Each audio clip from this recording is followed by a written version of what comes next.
plaisir d'être avec Sylvie Bergeron. Elle est coach, conférencière et auteure. Elle a conçu une formation d'auto-coaching très unique qui s'appelle Le Créateur. Sylvie, bienvenue. Merci. Est-ce que tu peux nous parler de cette formation Le Créateur? Bien sûr. C'est une procédure très structurée qui permet aux personnes de se reconnaître en tant que créateur. Créer sa vie, c'est ce à quoi tout le monde aspire. C'est un besoin fondamental. Et comment fonctionne la formation d'auto-coaching Le Créateur? Alors, on étudie 3 niveaux de conscience à partir de 3 cartables, un par niveau, et qui contiennent environ 500 pages chacun, plein d'exercices, de questions profondes, de théories. C'est 7 jours, 7 soirs ou une fois semaine, sur une période de 4 à 5 mois. L'outil principal d'auto-coaching, c'est un agenda. Il va permettre à la personne, justement, de suivre son propre cheminement par elle-même, d'où le terme auto-coaching. Cependant, les instructeurs sont très importants dans la démarche parce qu'ils vont aider les gens à comprendre la procédure et à la mettre en action dans leur vie de tous les jours. Peux-tu nous expliquer ce qui rend cette formation d'auto-coaching très unique? Je suis contente que tu me poses la question, Geneviève. Alors, décortiquer la créativité selon le niveau de conscience où la personne est rendue et d'où elle peut embrasser tous les autres niveaux de conscience, ça s'est jamais fait auparavant. Donc, on étudie la mécanique créative humaine à partir de 3 niveaux de conscience, psychologique, psychique, mental. Créer sa vie sur le plan psychologique, c'est basé sur la raison qui considère seulement ce qu'on voit. Donc, la personne va s'apercevoir qu'elle a toujours besoin d'un miroir pour exister, d'un rapport de force. Et ce rapport de force la pousse constamment à se comparer, à juger, à justifier.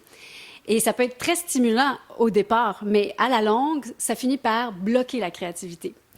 Un exemple de créativité sur le plan psychologique, ce serait la culture populaire. Créer sa vie sur le plan psychique, ça nous amène à comprendre l'intuition. Alors, la personne va apprendre à se réapproprier ses désirs, à ne plus en avoir peur et à ne plus être gênée de ce qui va sortir d'elle. Donc, elle va briser l'effet du miroir avec les autres et c'est vraiment à partir de ce moment-là qu'elle va comprendre son réel pouvoir de créateur. C'est une grande responsabilité. Donc, un exemple de créativité à ce stade, ce serait les grands compositeurs, les chamans, les inventeurs.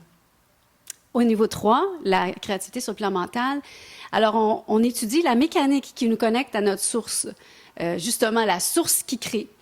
Et on étudie la différence entre l'imagination et la créativité. L'imagination est toujours basée sur quelque chose qui existe déjà, alors que la vraie créativité, ça sort de nulle part. C'est comme l'argent, c'est ex nihilo. À ce stade, donc, la personne va toujours savoir la direction des choses. Tu ne sais pas pourquoi tu le sais, mais tu le sais. Et la formation va vous expliquer pourquoi. Justement, la formation, c'est un bon exemple pour illustrer la créativité sur le plan mental. Est-ce que cette formation d'auto-coaching s'adresse à tout le monde? Oui, ça s'adresse à des gens créatifs, aussi à des gens qui travaillent dans les ressources humaines, dans les gestionnaires, aussi à des gens qui ont perdu le sens de leur vie, qui sont dépressifs, suicidaires, les hypersensibles qui ont peur de la folie, qui ont peur du changement, et aussi des gens qui voudraient poursuivre leur cheminement intérieur. Mais ça s'adresse aussi à des personnes très rationnelles qui voudraient sortir des solutions toutes faites. Alors, la formation va les aider tous parce qu'au-delà de l'audace, il faut beaucoup d'intégrité pour devenir un créateur. Et l'intégrité, ça dépend de la compréhension ou de la profondeur de compréhension qu'on peut avoir des mécanismes de la créativité humaine. Et c'est exactement ce que la formation d'auto-coaching, le créateur, vous enseigne. Sylvie, pour tous ceux et celles qui sont intéressés, on les invite à se diriger sur tes sites Internet qui apparaissent au bas de l'écran. Absolument. Vous pouvez nous suivre. Merci, Sylvie Bergeron. Merci, Geneviève.